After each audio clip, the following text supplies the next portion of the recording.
winning. La la la la la la la la la la. They tried to slap that look right off my face, but I'm still grinning. And the money ain't run out yet, so I do believe I'm winning. For all the mess I was, am and will be continuing, and the fun is only beginning. La la la la la la la la la la.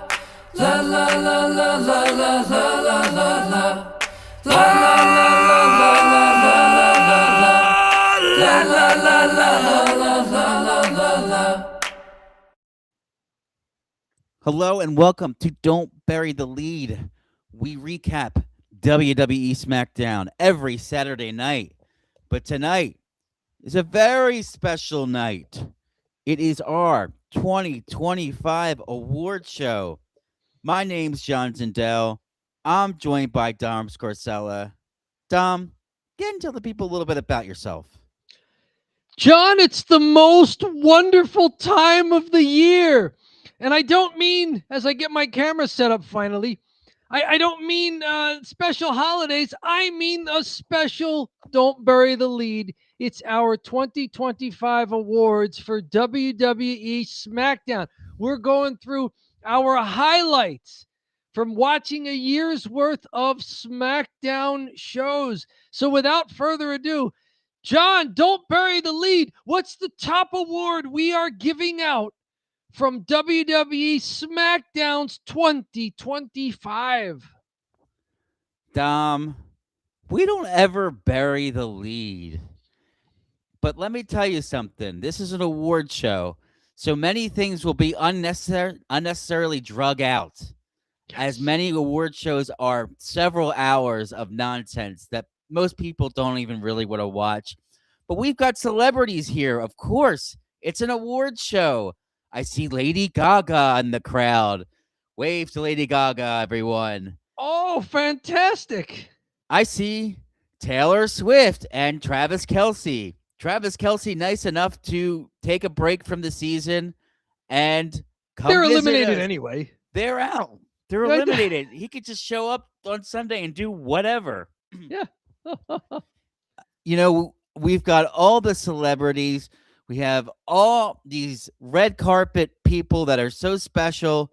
And thanks for coming. But let's not bury the lead. No. Let's talk about our top award. And we're doing this differently than most award shows.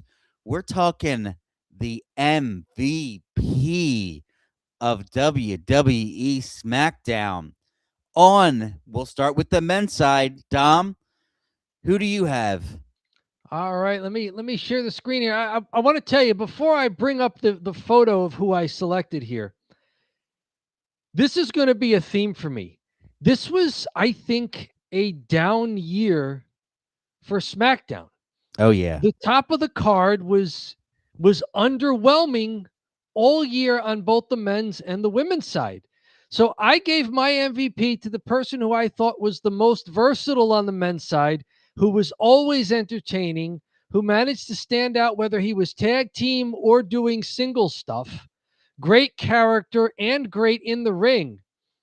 It's Tommaso Ciampa. Whoa. He and Johnny Gargano held tag team belts for a while, and when they didn't have the tag team belts, they were involved in the best stuff in the tag team division. And then towards the end of the year, we saw Tommaso Ciampa get a little bit of a singles push against Ilya Dragunov in what was not only a great match they wound up having, but it was a great build-up to the match. And it may be the merch of the year, Don't Call Me Jackass. And then Johnny Gargano's shirt, Don't Call My Best Friend Jackass.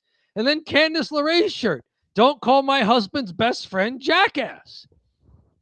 So in a year when the top of the card was crazy, and maybe that was a little bit because John Cena's retirement tour was going on, I found that I think the guy that did the most to hold together SmackDown from bell to bell, January, December, is Tommaso Ciampa. Everybody in the comments or live streaming, go ahead, hate on me. Tell me, how could I possibly select a mid-carder as the MVP for SmackDown? And all I got to say is Did you watch SmackDown every week in 2025 like I did? It's Tommaso Ciampa. Congratulations for making the best of an awkward year and elevating everything you were involved in, Tommaso Ciampa. Yeah, I love the pick. I did not see that coming at all, and I do have to admit, I was kind of scratching my head when I was coming up with some of these awards. I was like, Yep. "Woof, what's is a rough year?" And it's a rough year when a guy that's had half of a tag team champion was a tag team title holder for like a little bit is the MVP, and you can really make a pretty strong argument for it. So, Did you have a more conventional pick for MVP on the men's side? yes, and Okay, very good. Make the case for the more conventional pick.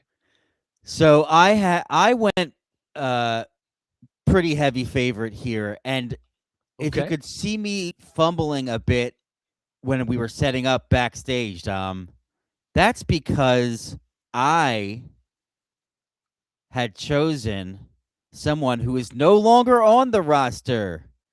It's John John Cena. Cena. This was the big Cena year. Everything was centralized around him for better or worse. There was a lot of good stuff. There was a lot of bad stuff. Kind of a tale of the tape of his career. Wasn't Yeah. so it was not perfect, right? By any Mhm. means. Could never really please everyone, right? Because he Yep. is the babyface cornball champion, but then also not the best in-ring performer per se from a work rate standpoint sometimes, but then also keeps it simple enough in certain matches where it's like, yeah, this is perfect. So this was kind of telling of his career this whole year, and I just absolutely loved the heel turn and getting Yes. some of that action. Getting some of the heat during the heel turn was really great. That was probably the best part of it, including the last match with Gunther was really good. The match with AJ Styles, Cody Rhodes, those are really good as well for both their individual reasons. Cody probably had the best individual match with them. And then there were like nightmarish matches, which is like the WrestleMania main event, which wasn't his fault, but kind of was his fault. Like he was in it, right? So You mentioned the heel turn. That's really what we got to see on SmackDown. John Cena had maybe 30 dates. yeah, Some of them were premium live events, and then he split the others between SmackDown and Raw. So we saw a lot of Cena vignettes and video packages. We saw Cena mostly in the first half when he was doing the heel turn. So I'm glad you brought up the heel turn. I also enjoyed his heel turn, and I thought he had a great run as a heel. yeah, I liked it a lot. Yeah. So and that's kind of a some people didn't like it. I don't really understand why you wouldn't like it, but yeah, that's my MVP, John Cena. Let's face it, gotta give him they based all of WWE for last year around him. Yep. Again, for better or worse. But he's retired and he is my MVP. You could tell him he probably is going to be really excited that he got the Don't Bury the Lead MVP award. I think that's what he was gunning for. This is good practice for him because now he's doing movies like full time exclusively. He wants to get some award nominations, doesn't he? Yes, that's got to So be here it. he is. He's winning an award from Don't Bury the Lead. Nick Teodoro from the Nick Club Wrestling Happy Hour is here. They recently had an interview with was it Brian Cage, Nick, that you guys put up there? Yeah, From that was AEW, big star there. Thanks for joining us on our award show tonight. yeah, Nick, and check out Nick's channel, which I always conveniently forget and am panicking on, and then Dom will usually remember it. The Nick Club Wrestling Happy Hour. It is Nick and Nicole every week. Yeah. And you guys are on pretty frequently. I've seen like some Monday shows, some Wednesday shows. So if you subscribe to their channel, they are live a lot. Um, Nick, we're doing SmackDown awards, so it's only stuff that we've seen on SmackDown. So we're not taking into consideration Raw or stuff that was exclusively premium live events. If you just missed it, John's MVP was Cena. My MVP was Tommaso Ciampa because I think it was a down year for SmackDown at the top of the card. And I was glad to see somebody from the mid card really carry the programming from January to December. Really, he's been involved in tags, he's been involved in single stuff. So where do we go next, John? Is it our women's MVP? yes, and you're no problem, Nick. We always are going to pump the show because, yeah, you guys put on a good product there. So, all right, let's go with the women's side of it here. The The women's women's MVP. side is going to look a lot like the men's side. I was not impressed with the top of the card. Tiffany Stratton had a lot of promise at the beginning, Yeah. but I didn't think that creative did well by her throughout the course of the year. And my MVP on the women's side is a don't bury the lead favorite. It's Chelsea Green. It's almost as if they tried to bury her by not giving her anything except weird backstage interviews. But she killed everything she was involved in, and eventually they had to give her another run with the women's U.S. title belt. Yes. I think, again, January to December, nobody has done more with her time on TV on the women's side than Chelsea Green. She's always entertaining. We were saying a couple of months ago that, she's the best women wrestler on this show. They're not letting her wrestle enough.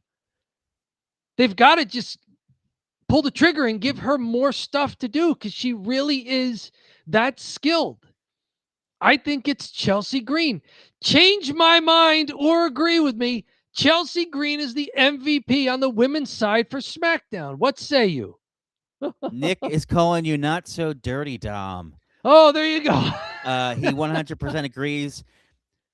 Funny, we usually have to go back and forth with our graphics here. You do not have to change the graphic because my women's MVP is also Chelsea Green. So we've only got really, we don't have the big title holders for either of us for the women's side. Nope.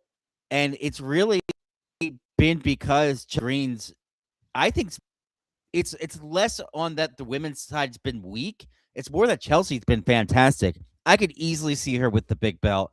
She's been wildly entertaining. She's does comedy pro wrestling in a way that's like legitimately funny. And to be like a beautiful woman and be that legit funny, that's like a difficult thing, like that's typically when they do comedy wrestling, it's like, look at how silly this person looks, right? And she doesn't look silly at all, but they've got her doing all kinds of stuff in the back, and she's hilarious in those segments. When she has to go in the ring, the matches are really entertaining, and she knows how to. She has a lot of charisma in the ring to entertain and connect with the crowd. She almost feels like she can go face or heel either night. She can flip back and forth, right? Like if she wants to be a heel one night, she's easily a heel. She needs to be a face. Like people just like her. She's funny, right? So I don't know. Chelsea Green was a no-brainer for me, MVP. I had to think a little bit about the men's side, but the women's was like, yeah, Chelsea. There you go. A landslide for Chelsea Green for women's MVP for SmackDown in 2025. All right. What's up next? Do we have match of the year? Yeah, next up we have match of the year. So, Dom, you're showing your screen, so maybe you could tell us what your match of the year is. I want to see if you can spot a pattern here, John. My 2023 men's match of the year was Finn Balor versus LA Knight from the Bray Wyatt Memorial Show. Tremendous match. Oh, right.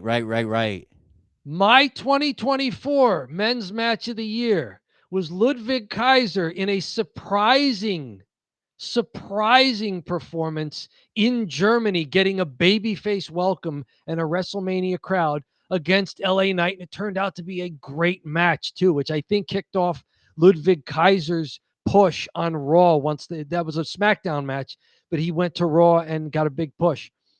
My men's match of the year is the finals of the Who Wants to Lose to John Cena Unless It's Gunther tournament, which was Gunther versus LA Knight.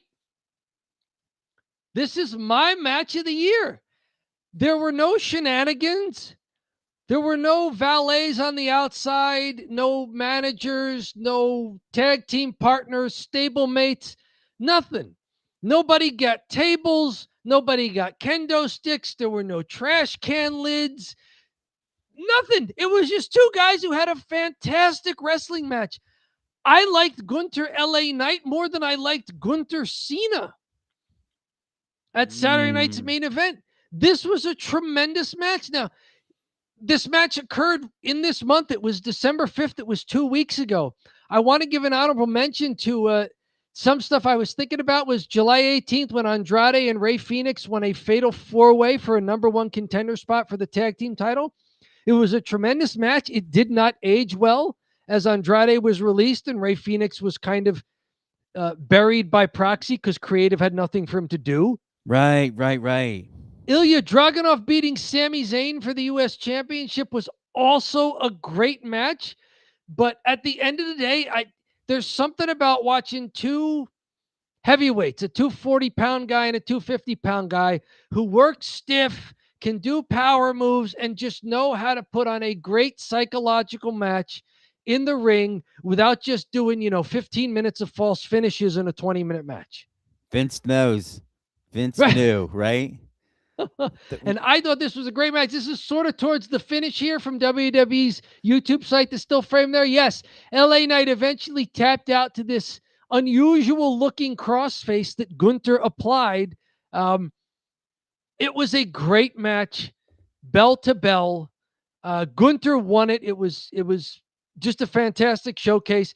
I was also a little bit maybe giddy with the fact that we had lost Gunther a couple of years ago to Raw. And then lost LA Knight mid-year to Raw. Oh, so that was rough, suddenly getting Gunther and LA Knight back on Raw for one night only. I was like, oh, this is fantastic. And then they wound up wrestling maybe the best match of the year. I think it was the best match of the year on the men's side. What say you? What is your men's match of the year? Do you have a bone to pick with anything I said leading up to mine? No. So, full transparency, this happens every year to me. I always forget the matches in the past. Okay. And I end up picking up a match out of recency bias. Okay. And one that I just couldn't get out of my head was L.A. Knight versus Gunther for the right to go wrestle John Cena. So that main event was awesome for me because I love me some LA Knight versus Gunther. And this is different. So this was your match of the year as well, correct? Yes. So it was recency bias for me. But I also have to say it was recency bias, but I kept digging through, like trying to figure out what were highlights of SmackDown. And boy, oh boy, was this a weak year, It was a tough year. It's not recency bias if a great match happens to occur in November, December. Mm-hmm. Right. So, end of the day, I thought LA Knight versus Gunther, that's my men's match of the year. I think you touched on a lot of it, and it was LA Knight or Gunther versus John Cena was not as good as Gunther versus LA Knight. They really went at it. They were both really stiff. LA, specifically to this match, LA Knight was so over with the crowd. And it was so clear cut who the face was and so clear cut who the heel was with this and with the style they were wrestling. And Gunther is just right in the zone right now as the heel. And it seems like sometimes, because he's such a great wrestler, he dips his toes into being a face, but then no, he just kind of swerves back into being a heel, right? And then which is harder to do than it may seem at first. Yeah. It's not easy to be thoroughly entertaining and to have the crowd boo you all the time. And to keep winning. Right. Because you keep getting wins, people are going to start cheering, and he always seems to be getting wins, right? And he doesn't win by cheating. He doesn't win by doing something behind the referee's back. He wrestles like a baby face. Yeah. The one thing about Gunther too is, Cena's got the 5 moves of doom. Gunther has 500 moves of doom, right? Like, and he can pin you in all those moves. So it's not like a finisher. It's like, oh, this is really working well, and then he gets him, power bomb. I've never seen this crossface that he won the match with. Like, Yes. this was brand new. This was a brand new submission, and it made sense. It was like, yeah, he tapped him out. Oh, he might use he'll use that against Cena potentially. Yeah. Yeah. So I got that on the men's side. How about we move on to the women's here? What is your match of the year for the women's? The complete opposite of recency bias. Do you remember the first SmackDown of the year when Nia Jax and Naomi had a tremendous match for the WWE Women's Championship? This match is most remembered for Tiffany Stratton cashing in her Money in the Bank after Nia Jax here gets the pin on Naomi. But as great a moment as that was for Tiffany Stratton, I want to point out to people that this was a great match between Nia Jax and Naomi. Naomi had been involved with a couple things chasing Nia Jax at the end of 2024, along with Bayley. This was Naomi's best match in that run. And I think this match really set her up for the push that she got later with her heel turn that would eventually occur in 2025. So I don't want to overshadow the fact that Tiffany Stratton's cash-in was fantastically booked. Yeah. The match that led up to it was tremendous itself. Yes, Tiffany Stratton eventually hits that big old moonsault and then celebrates on the announce table. But what say you about your women's match of the year? I'll go ahead. I'm going to share my screen here. All right.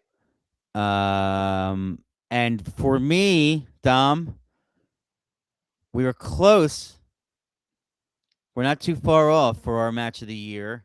Okay. As it's involved with the same storyline. My match of the year was Tiffany Stratton versus Nia Jax. And in this specific match, it was just a title match, but it was just a really good singles match between Tiffany Stratton and Nia Jax. Nia Jax takes the loss. Tiffany Stratton retains as the face. But it was like a random SmackDown. I think it was a 9 o'clock match, and it went about 15, 20 minutes. And yeah, that's my women's match of the year. It's a part of the most interesting rivalry, right, within the women's division, I'd have to say, was Nia Jax and Tiffany Stratton. And, seeing what we've thought so far of the women's match of the year, it's all on Nia Jax here, right? It kind of is now. Did they overstay their welcome with Nia Jax and Tiffany Stratton? Did they fail to pivot to more rivals for Tiffany Stratton? Because I thought the Nia Jax just bringing back Nia to take another L, I thought that got old after a while, and it looked like a hole in creative. Big time. The thing was, the Nia Jax thing was great. So they obviously had to have the blow off, right? Like, she's not going to go away. She was the champ. She got beat Money in the Bank. She loses the match and then she loses on SmackDown. That should have been it. But I think it seems like they drug it out a bit too long. But in addition to dragging out a bit too long, there was nobody for her on the other side to beat up on, Right. So she needed some wins. And then she ended up like, they had Jade up there, and it's like, well, is Jade going to just get squashed or is she going to lose to Tiffany, So I don't know. They wound up trading wins there. Tiffany beat her once, and then Jade beat Tiffany eventually for the title. And then Tiffany went away. Right? We haven't seen Tiffany Stratton since then. She was like, you know what? That's right. I'll just give up my belt and leave. Like, what are we doing here? After a 300-day run with the title belt. Yeah, she had it for a substantial. That's the thing. She had a 300-day, but title run here. But at the end of the day, I can really only think of the Nia Jax stuff being the good stuff that she had. I don't think she had any other rivalries that jump off the the paper, and that's a little scary if you think about like Nia Jax is the champ now. So who's Nia going to have a rivalry with that's going to be really good? Well, yeah, because Jade's got the belt now, and Nia is going after the tag team belts with Lash Legend. Yeah, So who's there for Jade? for Jade. There were a couple of other Tiffany Stratton feuds during the year, but they were notable for things that went wrong. Like the Charlotte Flair feud leading into WrestleMania that is most known for that really off the rails promo with the two of them in the ring. Yeah. In the build up for it, that got all the press for, oh my goodness, maybe some of these wrestlers do need to be scripted more. Yeah. Because that went off the rails. There was a triple threat match that was just a botch fest at the end with Nia Jax and Jade Cargill. Something that was such a botch that when they put out the video of it in the archive, they heavily edited the end of the match. That those of us who watched the original broadcast noticed right away, like, oh, they went and left a few things on the cutting room floor there. That's bad when they have to go in and the card in the women's division was notable as the year went on for the problems. Yeah. Yeah, it's been a rough year. And it's bad when you have to go in and edit the video afterwards just in case somebody watches the replay, because people probably were like, oh, you got to watch how bad this match was. And then it's all edited. Yeah. Because they knew they had to clean it up. They had to rewrite history because the history was so bad. I'm going to stop sharing here and we can kind of keep moving on here. So that's the matches of the year. And do we want most improved? Let's see here. Is this, the question is, hang on. Is this match of the year just on SmackDown? Correct. Just on SmackDown. You got it, Nick. We're recapping our SmackDown awards. He also said, you guys got to call in sometime. Love having you guys on the show. I cannot usually make it because my child exists and I'm watching him. So I usually watch your show on my cell phone while I'm with the kid. But if I do get an opportunity, I'll definitely call in. Yeah, so the next award is, let me open up my envelope. Let's pretend it's an award show. Most improved. Most improved on the men's side. Dom. On the men's side. All right. For me, most improved is somebody who took a step up. It doesn't mean they were bad and then got good. It's just that they made a significant step up. And it's unfortunate that we lost him in the last quarter of the year to a weird medical problem. But I thought Jacob Fatu made a big leap in 2025.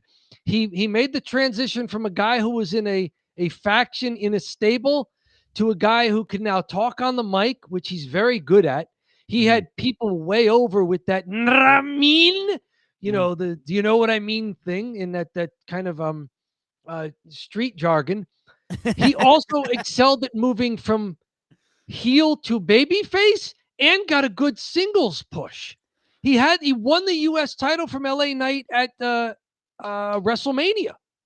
Dom, I'm stealing street jargon from you. That's a fantastic way to put it. Yeah. There you go. So he went from being a guy who was just in the background and intriguing to being a guy who had a fully developed character, who could work on the mic, who could have a singles push, and who successfully rode the response of the crowd and became a title-winning babyface. It looked like he was ready for a push into at least getting a shot at the big belt if his medical emergency didn't happen in late October, early November. So there may even be more to come on the upside for Jacob Fatu in 2026. But I think for 2025, He made a lot of strides all in the positive direction. It's not that he was lousy in 2024. He was great in 2024. But there was a lot of difference in 2025 that involved improving, taking on new challenges, and just knocking them out of the park. What say you for most improved on the men's side? Do you have a problem with what I said, including calling what he said street jargon? No, I love that you called it street jargon because that's a great way to put it. He's got the Raiders backwards jersey on. The look's crazy. He's got an A+ look, and I do have to say he is most improved. Makes sense because it feels like one day he's going to have that title, and it'll make sense. So, anyways, let me just do something here as my mouse is. Just give me a sec. I am intrigued who your most improved wrestler will be on the men's side. So I did something way outside the box here. Way outside the box. We have the Ricochet Memorial Award. So I wanted to show some love to my boy Ricochet. Okay. Ricochet, in my opinion, is the most improved wrestler in AEW or WWE. He has really improved, and only because he's been such a good sport, because we used to call him, give the Ricochet Memorial Award out to the person that loses and looks the best. I wanted to give some love to Ricochet. His move to AEW has been great. He has turned heel, and they've always had him as a face in WWE, and he's so much better placed as a heel. And they have him talking on the mic, and he's such a dork that like people boo him. So he's like a heel dork. He's always got like big sunglasses that are like he tried to get into the Herp Syndicate, and then he's just like, no, you're not joining our group, kind of thing, you know. And he kind of like he leans toward a little bit more of a comedy act, and he's such a dork, and the crowd hates him. So when he's wrestling, they just chant at him, bald, bald, bald. And then they're like, you're still he bald. shaves his head. All of the bald chants are incredible. And the wrestlers know. So they always smack his bald head. And they're like, crowd goes crazy when you smack his bald head. So he's way over as a heel. He's their international champion right now. They gave him a belt because he's been on a heater. So very good. He's got one of the belts at AEW, and he's definitely, for my money, the most improved wrestler. And I wanted to call him out because he has been a good sport about the Ricochet Memorial Award, and I'm proud of him. I love it. Yes. Yeah. So that Ricochet, does he still get the Ricochet Memorial Award if he's the most improved? I don't think so. He's got a belt now. No, he's not losing. So yeah, he no longer represents what that award represents, right? There you go. He's just transitioned. It truly is in the past for him. Very good. Yeah. All right, so female most improved. Yeah, let's do it. I when thinking about this, I had to split it into first half, second half, because there were just roster changes around the middle of the year. Oh, okay. My first half most improved is Naomi. Mm-hmm. She had a great run, finally turning heel, proceed with caution. Great on best work she's ever done on the mic. Seemed to improve in the ring as well with the new style, just allowing her to be more aggressive in the ring instead of always defaulting to acrobatics. You just become a better striker. Yeah, she's become more physical. More aggressive at doing sequences, right? Mm-hmm. So I thought for the first half of the year, it was Naomi. And it looked like it was going to be Naomi for the whole year. And then she got kicked over to Raw in the summer. Yeah, right. But then something magical happened. Someone who you probably wouldn't think of as being a most improved wrestler. But I want to say for the second half of the year, the most improved wrestler is Charlotte Flair. That's Creative a good one. Finally gave her something to do that wasn't, well, your last name's Flair. Go out there and act like you're entitled to a title. Yeah. They finally gave her something to do. She's not even in the world title picture. Yeah. She's been in a tag team picture with Alexa Bliss. This is the most interesting work of her career. The crowd is behind her. They're not turning on her because they're bored with the lack of creative. Yeah. She's doing the best work of her career. And yes, when she gets in the ring, it looks like she is maybe not in the prime of her career, but well enough recovered from that vicious knee injury from more than a year ago, almost 2 years ago at this point, where she can still go in the ring. She's been a great tag team partner with Alexa Bliss. She's been a great singles competitor when they've done some of those as well. But more than that, she's shown her charisma on the mic. She's always been fantastic in the ring and at calling matches. But there's always been something missing that keeps her from resonating with the crowd. She never could resonate with the crowd, and then they have to turn her heel, and then it was just like kind of go away heat sort of stuff sometimes. And like she just kept winning titles, and that was her gimmick. It's like, okay. And I think that moving to someone who can now really connect with the crowd, I think that's a huge improvement that sometimes gets overlooked by people who've gotten huge pushes earlier in their career. I think Charlotte Flair is the most improved. You know, the crazy thing with Charlotte too is that she's really a cool person when they talk to her backstage, and you're like, yes, this hasn't translated to her character at all when she's trying to be face, you know? No. And she's like fun and she's hanging out. And I feel like she kind of is being herself a little bit in this tag team, which her being herself is like, yeah, roll with it, right? Mm-hmm. So, yeah, I like the pick here. You and I, great minds think alike to a certain extent here. Oh, and so do ours. I'll share my screen. So my woman's most improved is Naomi. Naomi, excellent. So we both had Naomi. I'm going to go ahead and say something. We both gave Chelsea Green the MVP. Yeah. If Naomi had stayed on SmackDown, in addition to that, didn't get pregnant, I anticipate that Naomi would have been the MVP. Of if SmackDown. They found something for her to do that involved like winning the title like she did on Raw, right? Yes. If she had like so won you thought she was really doing that well where it was not only most improved, you thought she was going to be the person we look back on in 2025 and say, yeah, she carried the SmackDown women's division. Yeah. I mean, it was a weak year. So yeah. In a weak year, she probably would have been considered, what am I going to do? Jade? Is she the MVP? Come on. No, just because you have the belt doesn't mean you're the MVP. Yeah, I know.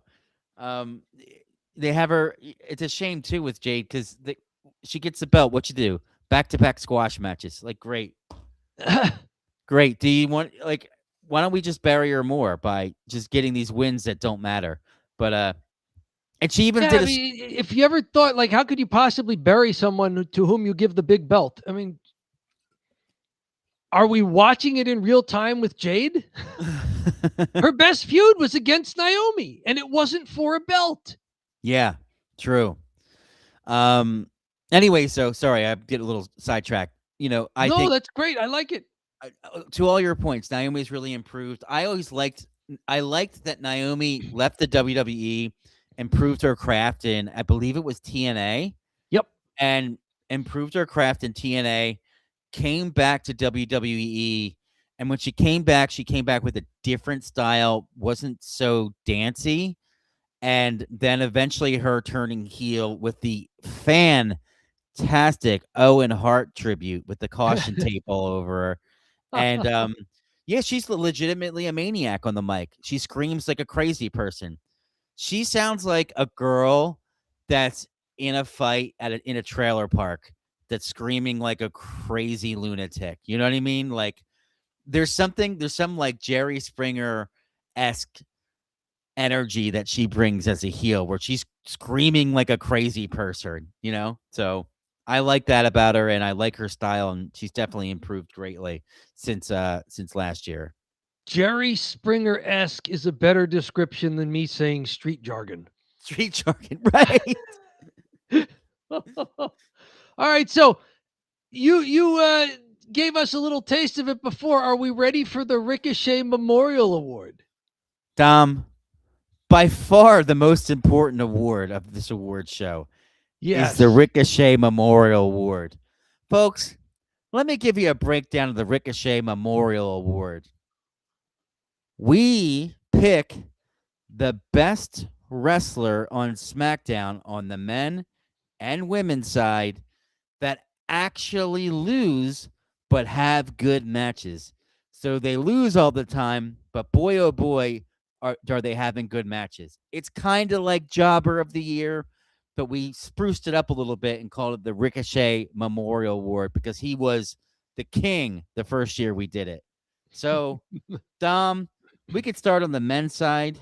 Who do you got for the Ricochet Memorial Award? Oh, I've got the Miz. I'm amazed at how this guy is able to stay relevant in anything that they put him in. The Who Wants to Lose to John Cena Memorial Tournament, unless it's Gunther, tag teaming a little bit with Carmelo Hayes, and then finally splitting up with him. When Carmelo Hayes basically turned face on the Miz.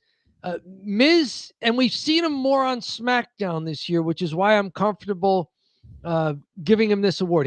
He's for the first time since you and I've been watching, starting in late 2022, the Miz has been basically a SmackDown guy. yeah. It seems he's worked more than on episodic weekly television more than he has in years. They're not just saving him for premium live events to wear a suit. Yeah. And he's been a lot of fun. He's been a lot of fun. He has that aura still from being the first Grand Slam champion. In fact, a double Grand Slam champion. He's held every belt at least twice. He still can go in the ring. I think he's a great asset, even though he doesn't win. And more than that, to be a Ricochet Memorial Award winner, he's a great asset because he doesn't win. Yeah. If he someone can put people over and still look great. So the next time he has to do it, you don't go, oh, the Miz, he's a loser. No, you keep thinking of the Miz as a winner. Mm-hmm. Exactly. And like Ricochet used to be, like you thought of Ricochet as a guy who could beat anybody on any given day, even though he did a lot of putting over other wrestlers. The Miz is like that. What say you? Am I crazy for bringing up the Miz here? No, and I think to your point, it's an excellent point. He's a huge name in WWE. He's a future Hall of Famer.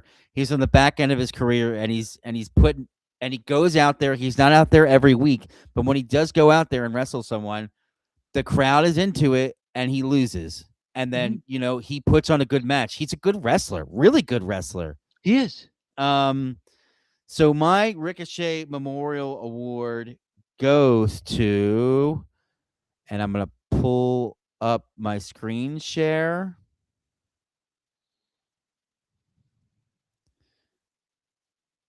His partner, Carmelo Hayes. All right. I was thinking of Mello. Yeah, Mello don't miss, except for on SmackDown when he was losing constantly. He was close to me for most improved as well. I think he's headed in the right direction. Mm-hmm. He's gotten some lousy booking, and he's done a lot with it. They sent him out there to lose. And anytime he's in these matches and he has to lose, they're still pretty compelling. The matches. He's not just getting they're not just doing squash matches with him, but it's almost understood that he'll lose. I think he had a really good match with Andrade, and he lost, but. Anytime he's been thrown out there a bunch of times to lose, and he's done a fine job doing it. And I think Carmelo now is in the phase where he's a face, he's lost a bunch, and people are pulling for him. So I think he'll get out of this Ricochet Memorial Award territory. But you gotta win the Ricochet Memorial Award before you can move up, right? Because if you're getting squashed and you're losing, and nobody cares, and you're top dollar, guess what? You're out of the company, right? Yep. So this is like Ricochet Memorial Award is like this person won't get fired. They're doing the right thing, you know? Yeah, and it's also for someone who's typically a workhorse. They're out there a lot. Yes. Like Carmelo Hayes has been on TV a lot. He's wrestled a lot of matches. Yeah. So that's my Ricochet Memorial Award. I got to admit, we got the women's coming up. This was a tough one for me. I don't know if it was tough for you, but This was a tough one for me as well. But the more I thought about it, this person is getting 2 awards. Chelsea Green. Mm-hmm. She has not had a tremendous year when you think about wins and losses. And really, she put over Zelina Vega, dropping the U.S. title belt to her. She's lost to other people as well, sometimes very quickly. Jade Cargill is now basically just squashing her by proxy because they have Chelsea Green saying that, I'm the greatest women's champion. And then Jade says, wait a minute. No, you're not. I am. I'm a women's champion as well. She's in a weird holding pattern where even though she has a belt, she's still giving other people the rub. She's still giving other people, putting them over. She was pretty much a jobber unless she has a belt, and then they just sent her back to losing again. It wasn't like she was winning singles matches, right? No. It's such a weird year. She's been the best person on the women's side on SmackDown for 12 months straight, and even for longer than that, but just for our 1 year period here for these awards. It's Chelsea Green, and she's done it in such an unusual way. She's done it not by being at the top of the card, and she's done it not by even, getting these decisive victories over everybody. She's putting over other wrestlers. Other wrestlers are getting over because they're in some sort of program with Chelsea Green. And the fact that it hasn't worked for some of these other wrestlers makes me wonder what if creative's getting too lazy. Yeah. I mean, it's something, right? I do agree though that she's a good pick, and I considered her as well. But I was like, I can't give her 2 awards. I can't give her the MVP. I do like that. Give her the MVP and Jobber of the Year. Like, how good are you then? But I think the reason she got the MVP is because she's been so dynamic, right? Yep. Let's keep the ball rolling here, and I'm gonna get. Who say you for women's? Let me do this. So Ricochet Memorial Award. I'm having a which little we bit. may have to rename the Natalia Memorial Award if she ever stops wrestling for WWE. Right. Let me just do one thing. I'm going to share, and we'll get the last award here. So the last one I have is going to be someone that I feel has done pretty well in her role as a jobber. And that's going to be B-Fab. She was my runner-up. To tell us why you made the choice and went, okay, yes, it's B-Fab. She was never going to be. Okay, I'll put it like this. I have a little special spot in my heart for B-Fab because she was the valet for Top Dollar. For Hit Row, yes. For Hit Row. And all I could think was, oh, she's toast. She's absolutely toast. And they had her wrestle a match and lose. And I said, she's not too bad in the ring. For a valet, she's pretty good in the ring. Mm-hmm. And this year, whenever they need a loss, they bring her in. The match is competitive, and she loses. She had to get squashed by Jade Cargill. Unfortunately, instead of having them have a match, they just had her just squashed outright. I didn't like that. But there's been a couple matches, throughout the course of SmackDown that when she comes in and they need a loss, she goes in and takes the loss. And it's cool for me to see her find her spot as a jobber. And I like I said this earlier with the Ricochet Memorial Award. If you win the Ricochet Memorial Award, you're ready to move to that next level. I like Carmelo Hayes. For me, I'm okay with her right now like this until she can start to get some momentum, either some heat for being a face or some heat for being a heel. Mhm. So I'm okay with her just being the squash person for now. But she wins the coveted Ricochet Memorial Award from me. Can you see BFAB maybe getting the women's U.S. title? Can you see Carmelo Hayes getting maybe the men's U.S. title with sometime in 2026? Definitely Carmelo. He's over. Okay. Definitely Carmelo. People wanted him to win that when he was in it. BFAB feels more like potentially a women's tag team. I don't think she's going to get the because I put that below the U.S. title. Okay. I think BFAB.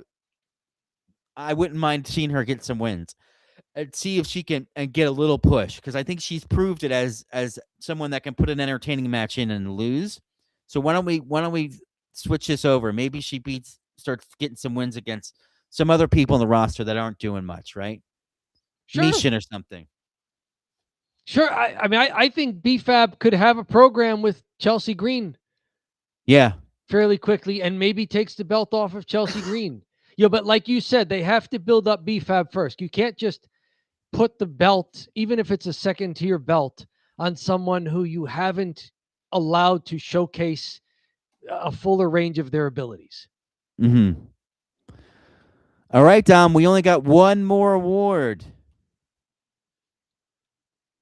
And that award is... And I have nothing for this one. This was a special one that you put together for really, it's our channels award. Don't Bury the Lead, a wrestling channel on YouTube. Wherever you're watching us on the live stream, head on over to YouTube, search for Don't Bury the Lead, a wrestling channel. The full archive of the live streams, the edited videos, John, that you make, plus the hashtag shorts, the under 60 seconds.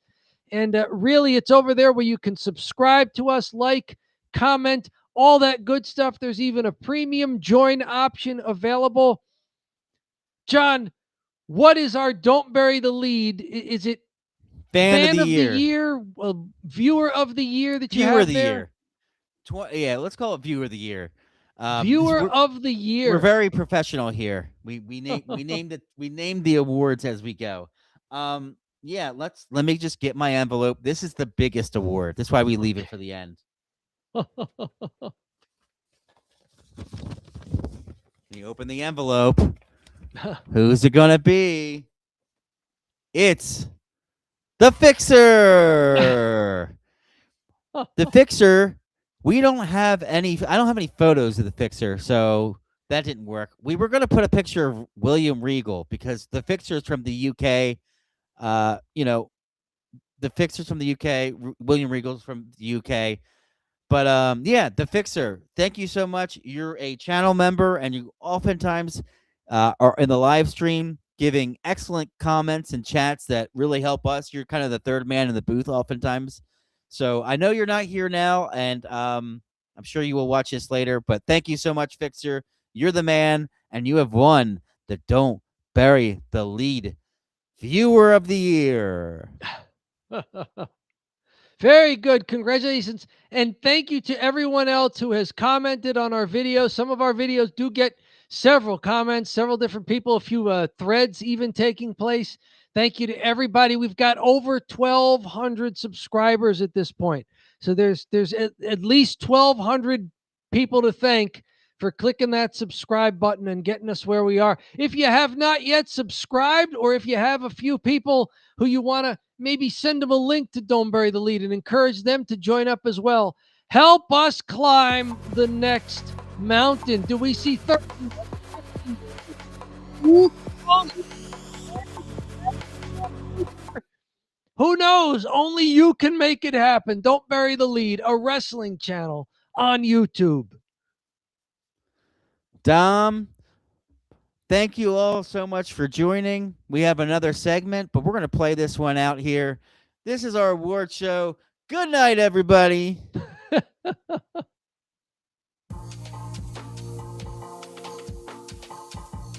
Oh, we have bumper music. Mm-hmm. Bumper music. They're so high class. I clicked the button that says music, and this is what there came you up. go. most improved wrestling podcast. Don't Bury the Lead. Now with live stream instrumental music. All right.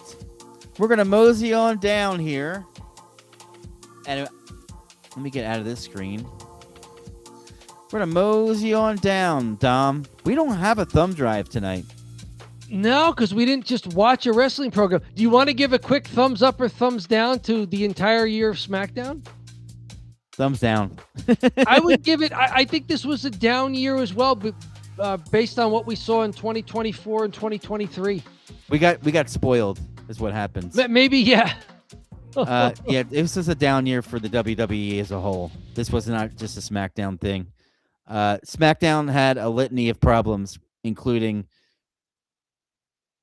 no focus on anybody else besides John Cena oftentimes for big stretches. Not really compelling stories happening behind it. Moving the show from 2 hours to 3 hours was a nightmare. They didn't have enough. It made the show very unentertaining. They're back to PLEs 2 now, so they learned their lesson. Yeah, they at least learned their lesson. PLEs with Cody versus CM or Cody versus Drew. Cody versus Drew McIntyre, John Cena. No, I was going to say the main event of the WrestleMania was a disaster. And that's where you can't have a disaster, and it was a disaster. They cleaned it up at SummerSlam with their match, but most people are going to be watching WrestleMania and not that. The list goes on and on. $30 now to watch the show instead of it being $7 on Peacock. So now it's more expensive and crappier. So it's a worse product and it's more expensive. I tell you what, if it's getting a little hot and a little cheap in here, the first thing I had up, and I sent this to you a couple of weeks ago and said, let's save this for the award show. From Bleacher Report, Triple H's WWE is becoming exactly what DX rebelled against in the Attitude Era.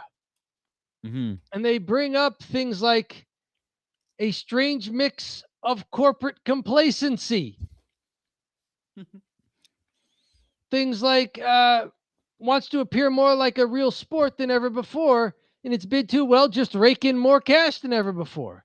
The real sport emulated is mostly the UFC.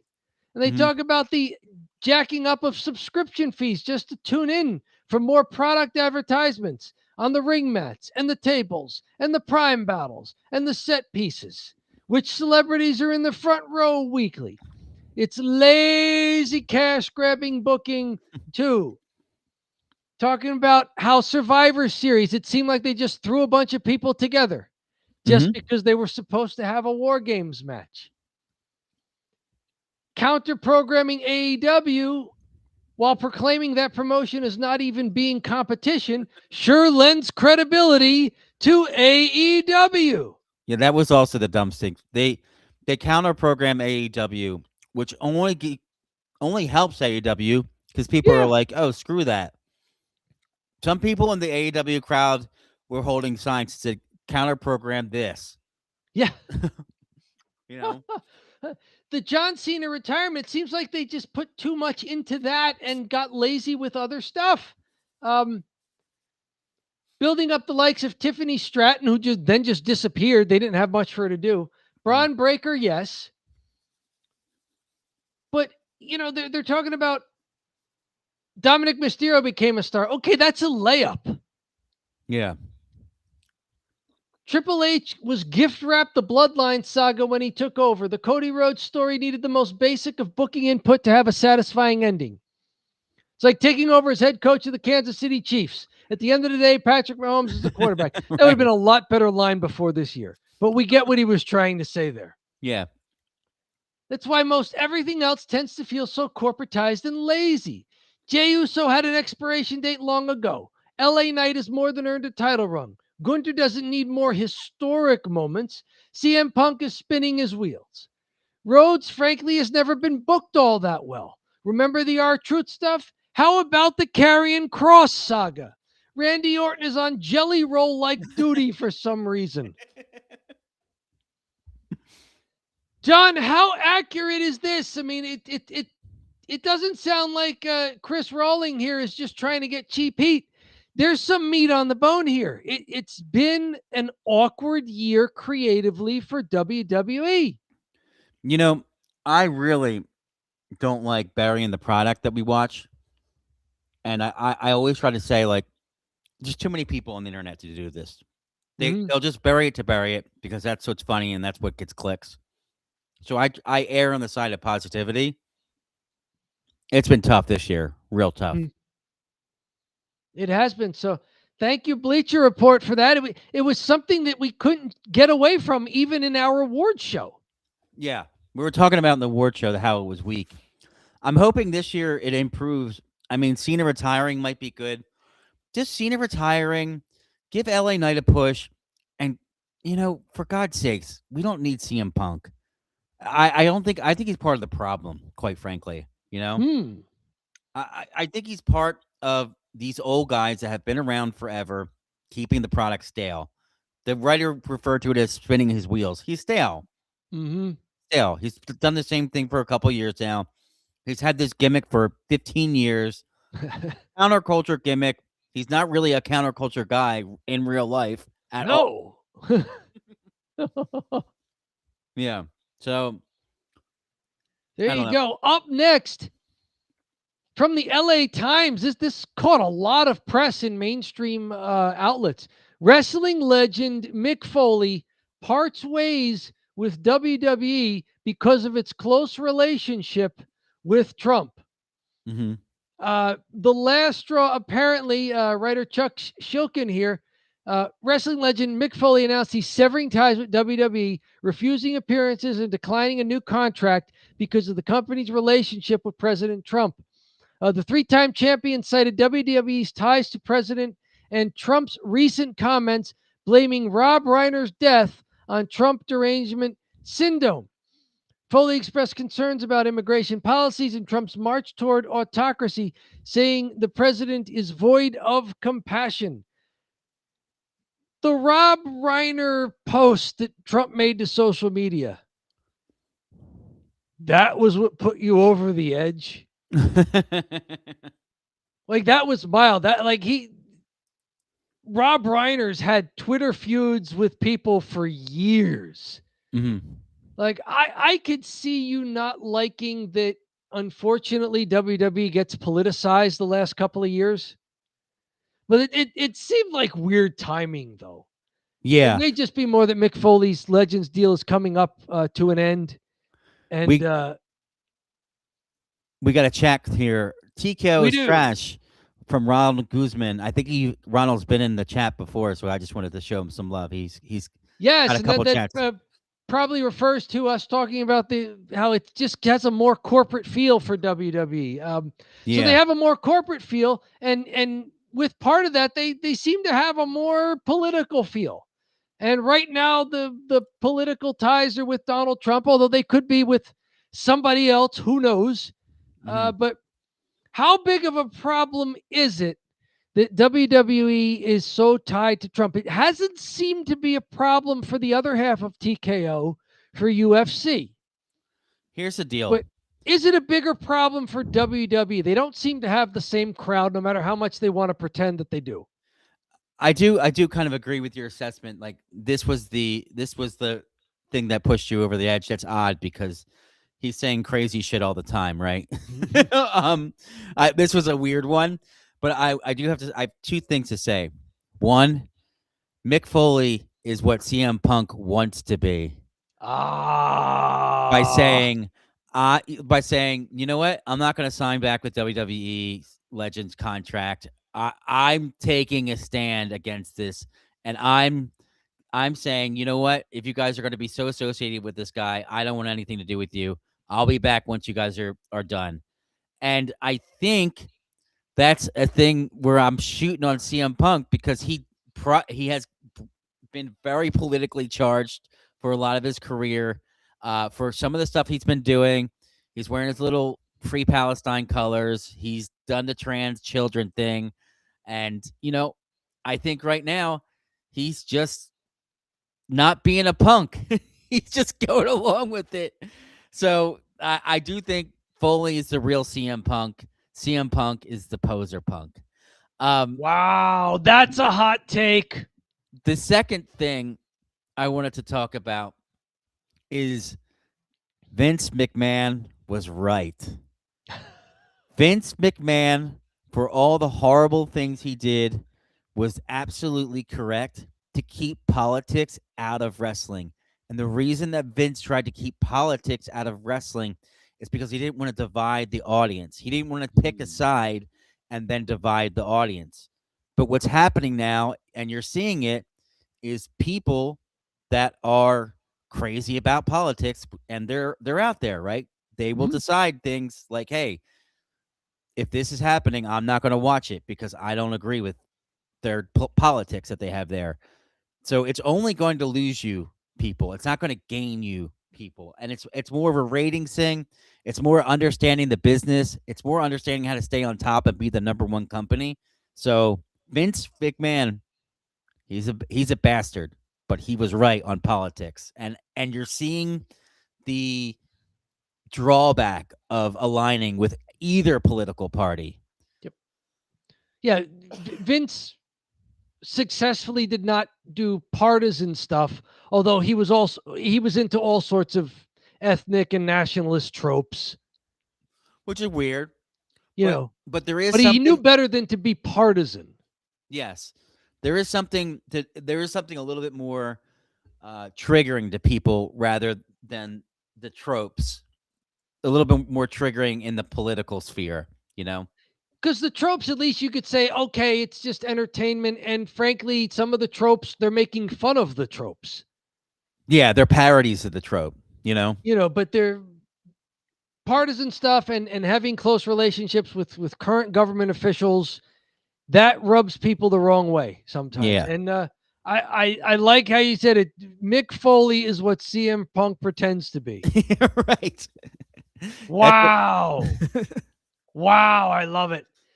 Someone who could have been in line for a Ricochet Memorial Award if we saw him more on SmackDown is JD McDonough. The injuries have caught up with him. WrestlePurus on X, the former Twitter there, are cross-posting his Instagram story. Been working through some stuff for the last few months, but now is the time to pump the brakes and get put back together. Won't be long. Be right back. Wow. Okie doke, says the guy in the hospital bed. I'm not sure if it's be right back. Yeah. Looks like he had at least some sort of thumb or wrist injuries. There were concerns about other injuries. This guy is quite a daredevil, puts his body through a lot. Looks fantastic in the ring, though. Certainly. Little on the small side, but really works hard. JD McDonough, all best in your recovery from however many injuries it is that you have been wrestling through and, playing through the pain, playing with the injury. All best to you. It's a tough sport. There's no off season. So I'm sure there's a lot of other people out there too, as well, in the wrestling business who, you just got to tough it out. JD McDonough, Godspeed to you, and get back in the wrestling ring as soon as you can. Up next, from Clutch Points, writer Andrew Corpin here.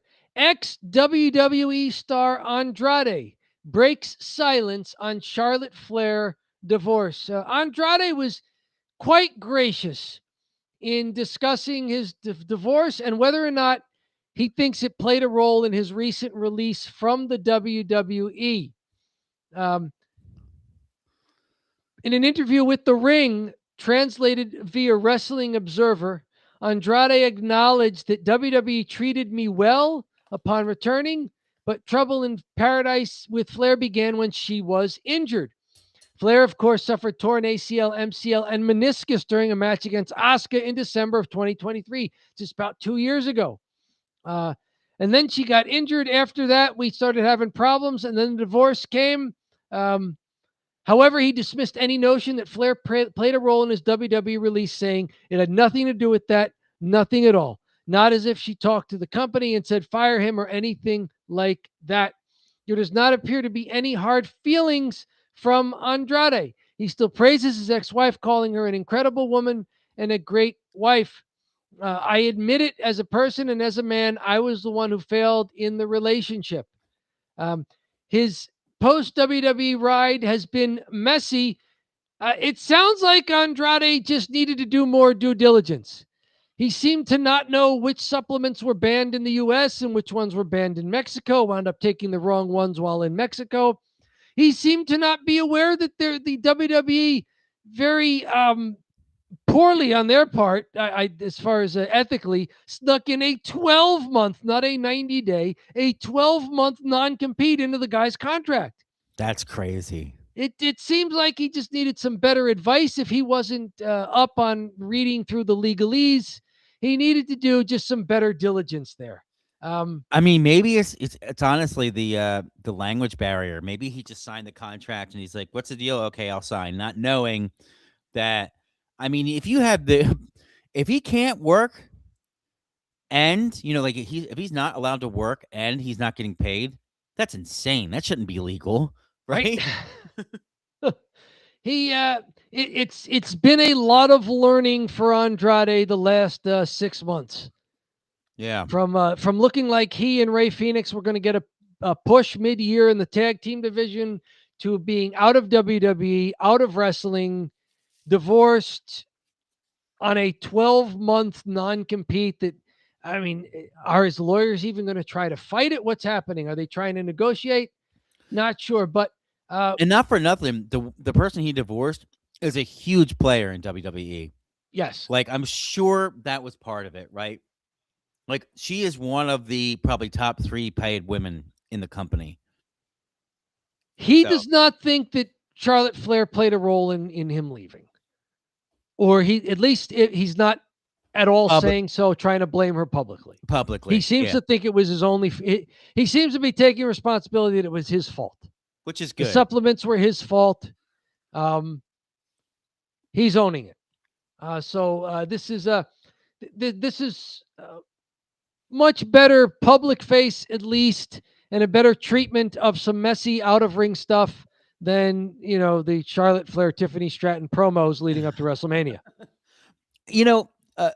Say what you want. At least he's being accountable. That'll help him out in the long run, right? That'll make him help him out as a person, and yes, it may help him out in his next job as well. No, it'll help him out in so many different aspects. If he just says, you know what, I'm not gonna take the junk anymore. He's 36. He's got plenty of years left in the tank. He arrived at AEW and everyone wanted to see him. So he has a future. He has a future. So very good for Andrade. Up next, speaking of people who have a future, from Wrestling Inc., writer Daisy Ruth here. Backstage reaction to Stephen Borden, that's one of Sting's sons, and his AEW match. He apparently got to do a dark match before AEW Dynamite Winter is Coming last week, and people backstage in AEW were very impressed with him. Did you happen to get any word or see some of the maybe fan footage on this dark match? They expect Borden to be under AEW contract before long, if he isn't perhaps already on some sort of developmental deal. What say you? How much have you heard about this? Have you seen much about Stephen Borden getting involved with AEW? We made a short. Yes. Like a year or two ago, maybe a year ago, more than a year ago, when Sting retired. Yep. And we made a short that highlighted Stephen Borden training. Yep. People have been commenting. I'm getting so many views because he debuted, and they're like, "Oh, he was great in his first match. Oh, he looks like his dad." Blah blah blah blah blah. They're like commenting on my short, and I'm getting notifications. So I'm hearing from people in the short in the comments. So yeah, that's who I'm hearing from. What a great plug for the Don't Bury the Lead, a wrestling channel on YouTube. We love you guys watching these full shows, these live streams. Subscribe at the channel. You'll get all of the hashtag shorts, all of the edited video clips, and the full archive of these live streams.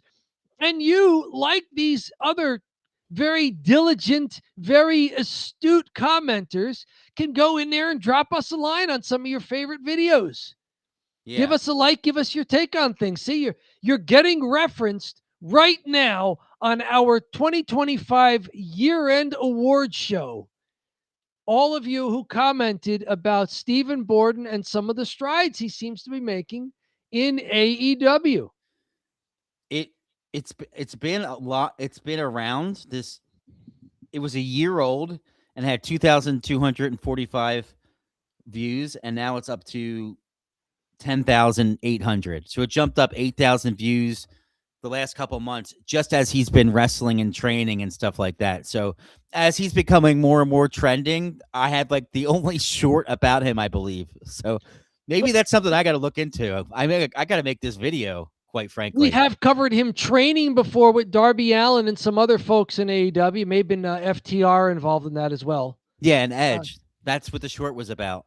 There you go. Khan said it was very exciting. Fightful reported that comments on Borden's physique and look were the most common responses they received.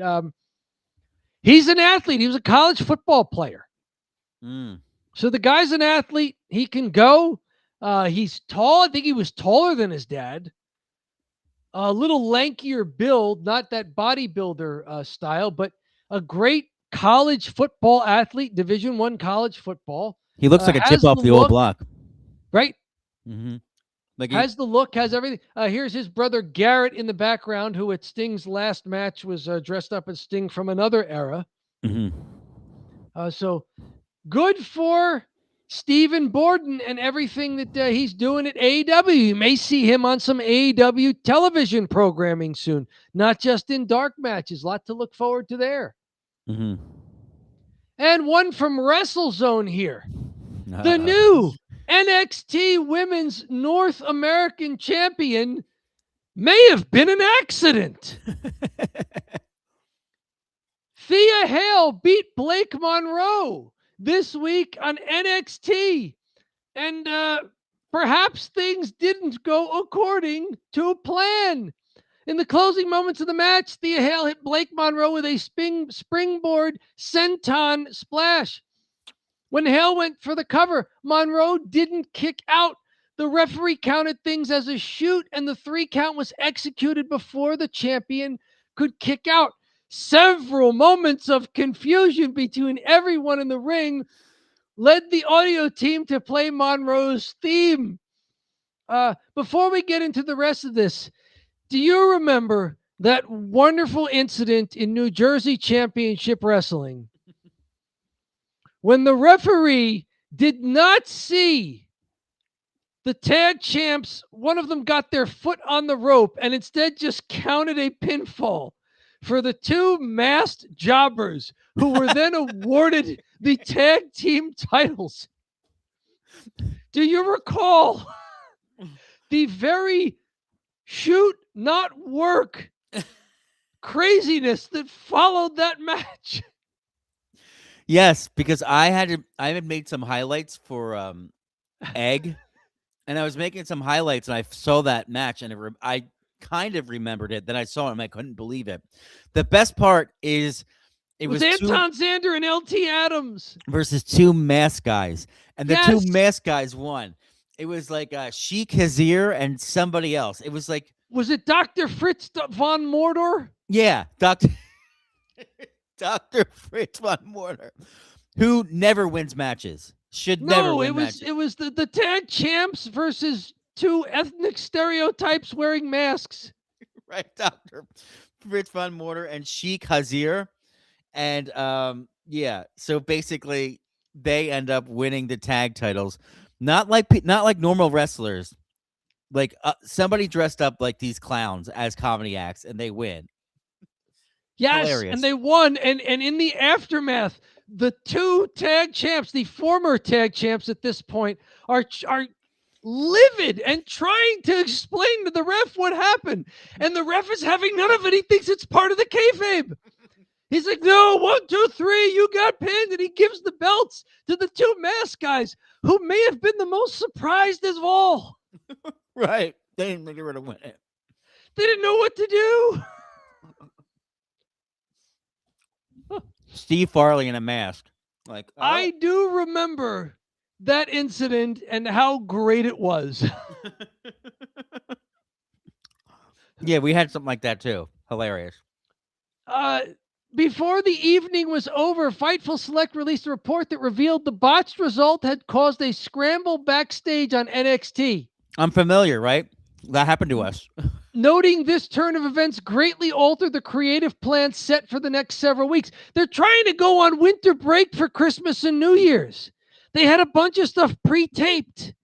Yeah. And then this happened. According to the new report, the company had been preparing to send talent home for Christmas.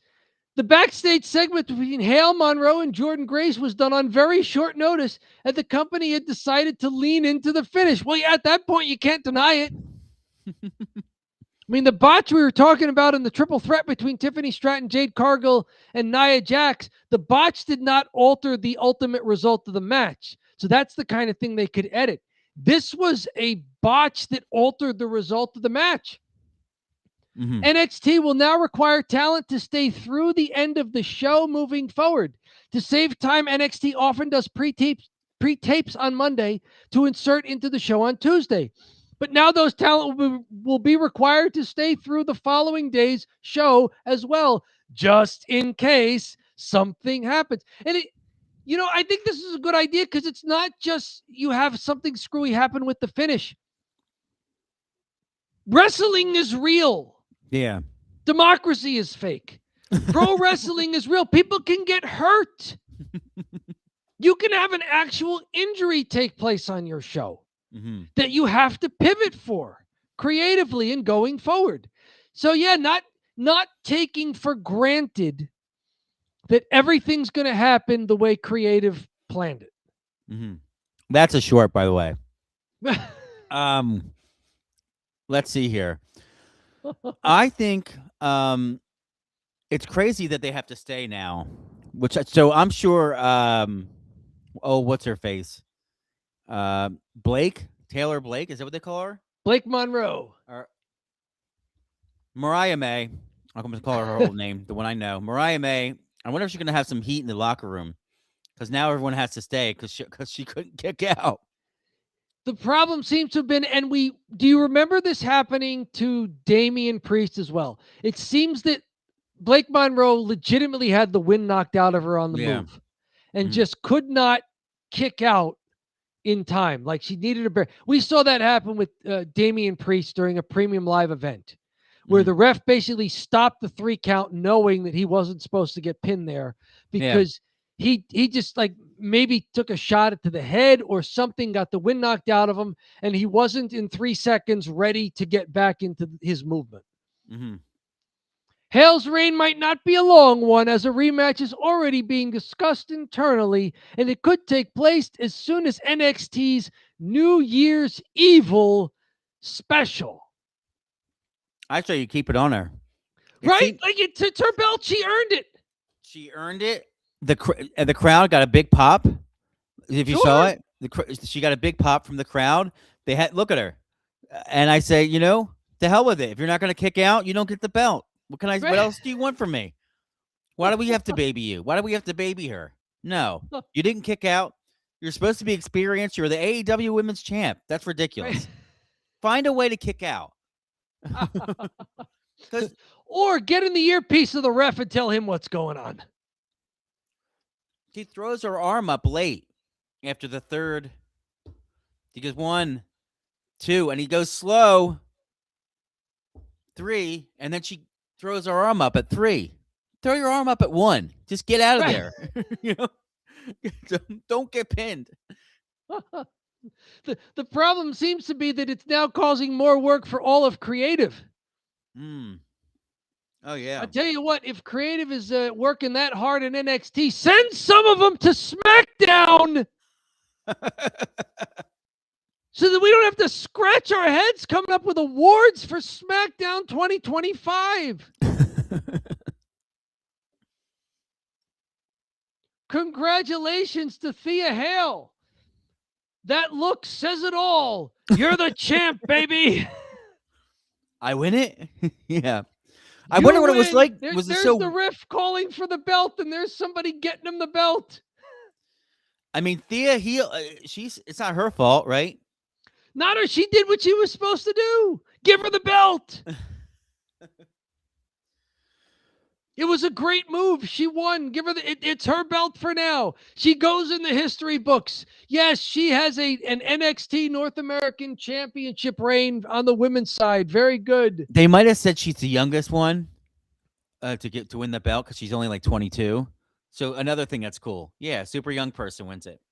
There you go. I mean, she gets into the record books in a very serendipitous way there. No one had planned this, but there it is. So, I'm whatever heat she's getting for this, it is not cheap. She got it the hard way, and I hope she gets. I hope she enjoys this title reign, no matter how long or short it goes. But as far as long or short it goes for us, that's all I got, John. It's pathologically frugal. It's unseasonably warm. What is it? It's cheap heat. All right. Time for the old Italian goodbye. Let me get my. So we are live streaming tonight while SmackDown was going on. Now, point of order here, SmackDown was taped after Raw this week because they wanted to give talent time off. Oh, wow. I didn't know that. In fact, they were in Hershey, Pennsylvania, where you were live streaming from last Saturday. Wow. When we recapped Saturday night's main event. Did you know that WWE was going to be in the same town where you were just 2 days later? No, I did not know that. And I did, however, know. I saw that Cody Rhodes was at the Eagles game, and so was Nikki Bella. Okay. And that has sparked some rumors that Nikki Bella is interested in dating Cooper DeJean because she was in his locker posing and stuff like that, and she's like a reality TV star at heart. So they're like, oh, she must like Cooper DeJean. But Nikki Bella's 42 and Cooper's 22. Also, Cooper DeJean has a girlfriend. But that was like the TMZ New York Post tea. They're like, ooh, love is love in the air, you know. But yeah, so I came home from Hershey. Funny, and did not watch Raw. No, but did they shoot Raw and SmackDown? Raw went live on Netflix. SmackDown tapings, I think, occurred right afterwards. Ugh. And now they're doing the same thing for the week of Christmas. So the talent basically is getting a week and a half off and won't have to report back until likely maybe the week of New Year's. Is this like from my perspective though, the show starts at 8, then it goes to like 10:30, 11 Raw. Am I right? It's a 3-hour show. It's been close to 2 hours recently. Okay. So they cut it. Do they take a break because they got to switch all the gear, all the stuff out to make it SmackDown? Yeah, they have to do all the logos. Yep. They probably give people an intermission. An intermission? And then they go straight into... Now, the good thing about that is if you're just doing a taping, you could just do all the matches and in-ring stuff, and you don't have to drag out all of the backstage stuff, the vignettes. You can even be taping the SmackDown backstage vignettes while Raw is going on. Oh, wow. So it winds up being just... I bet you that last hour where you're just getting tons of wrestling is probably the best thing to watch all night. It's probably awesome. If it's just, right? You're just getting match after match after match because they're taping it. Wow. And then they're going to edit it all together and do and then they just do the piece together the show. So that's taking place right now. SmackDown. It may have ended by this time. It's after 10 o'clock now. And then I think for Christmas week, Raw and SmackDown again are being taped. Yeah. And just broadcast at their normal times. So talent gets a little more than a week off around the Christmas holidays. End of Hanukkah as well, which began on, I think, the 15th this year. So and they get some time off. Yeah, I think that's great. I think it's great that they give them some time off and they do this, but it's also great for us to do the award show now because Yes. let's face it, if they're going to mail it in, why watch it? If they're going to mail it in, we're doing something special. Yeah. Anybody in If the they chat mail it in, Don't Bury the Lead delivers. delivers it. We deliver the mail. Damn it. Anybody in the chat have anything they want to say to us? Let us know. We're doing the Italian goodbye here. We're talking about this. We're talking about that. Tell us about our awards picks if you want to go through them quickly. My picks, men's MVP was Tommaso Ciampa on SmackDown. Women's MVP was Chelsea Green. My match of the year was Gunther versus LA Knight on December 5th, so very recent. My women's match of the year was complete opposite. The first SmackDown of the year on January 3rd when Nia Jax and Naomi had a great match capped off by Tiffany Stratton cashing in her Money in the Bank briefcase and winning the belt. Most improved for me was Jacob Fatu, who took a step up as a singles wrestler and on the mic. My most improved women, first half was Naomi until we lost her to Raw. She was doing great with her new character, the heel turn, the in-ring abilities, the mic abilities. And for the second half, it was Charlotte Flair, who's finally doing something interesting creatively that isn't, oh, my last name is Flair, I deserve the belt. And of course, the Ricochet Memorial Award, guys who somehow maintain their gravitas, even though they do a lot of putting over other talent. For me, the men's award went to The Miz, and the women's award went to my MVP pick, Chelsea Green, who's had a very weird year. Very good year, but very weird. Very good, but very weird. Very weird, but very good. John, do you want to give the quick rundown recap of what yours were? Your award winners. Mm-hmm. You selected John Cena as MVP. Oh, let me go through mine, and then I want to try something while we're on the call here. I might actually have access. I'm just seeing something. I might have access to TikTok Live, which would mean that our next show I can put on TikTok. Oh, how about all right. So most improved. Karrion Kross. Tick. Tock. I would love to go to another platform. MVP men, John Cena. Pretty boring pick. Well, pretty standard. This is had a great year. Taken. I think in betting it's called take the paint, take the favorite. There you go. Take the favorite here, and then women's is Chelsea Green. We had a lot of Chelsea Greens. Most improved.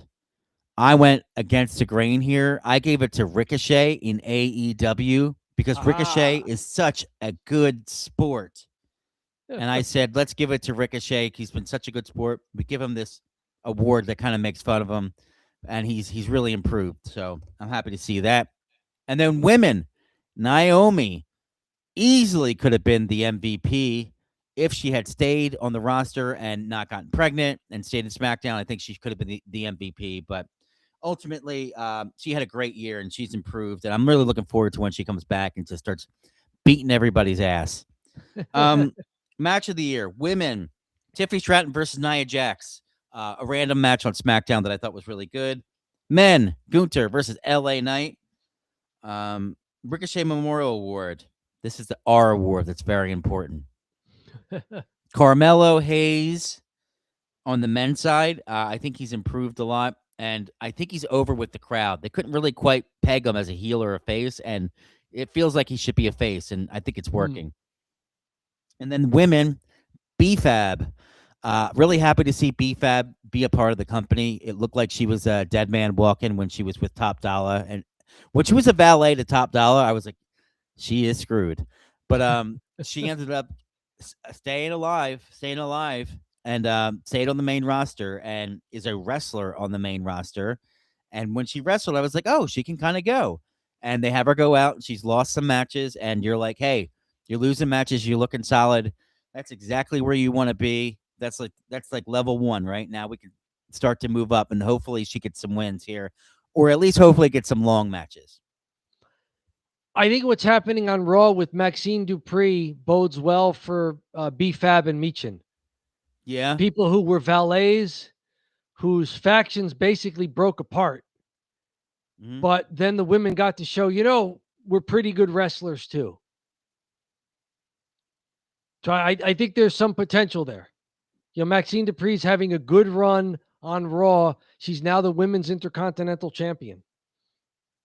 And so your